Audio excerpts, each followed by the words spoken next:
This is the 10-minute brief, and what you are about to witness is perhaps the most dramatic courtroom collapse in American political history. A would-be assassin's final act of desperation played out in real time before a stunned jury. A Florida jury has just found Ryan Ruth guilty on all 5 counts for attempting to assassinate Donald Trump. But the verdict was only the beginning. What happened next inside that federal courtroom was so explosive, so chaotic, that it reveals the terrifying psychology of political violence itself. Subscribe to the 10-minute brief and never look at courtroom drama the same way again. The scene: Fort Pierce, Florida. Rain falling outside the federal courthouse. Inside, after just 2.5 hours of deliberation, the jury returns with a unanimous verdict: guilty on all counts. Attempted assassination of a presidential candidate. Firearm charges. Assaulting federal officers. The evidence was overwhelming. But Ryan Ruth, representing himself, had already shown signs of unraveling during closing arguments, going off track until Judge Eileen Cannon finally cut him off. Then came the moment that transformed a legal proceeding into a psychological breakdown.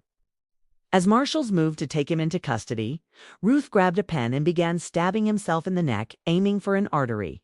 His daughter screamed from the gallery, "Dad, don't hurt yourself. We'll get you out." 2 bailiffs rushed him, dragging him from the courtroom as his daughter shouted profanities at the judge. This wasn't just a verdict, it was a last stand. A man who chose to represent himself, rejecting his lawyers, until they tried to quit the case entirely. A defendant who displayed what legal analysts call classic signs of severe mental illness, yet never pursued an insanity defense. And now, a convicted man who would rather die than face sentencing. The legal analyst's assessment was chilling.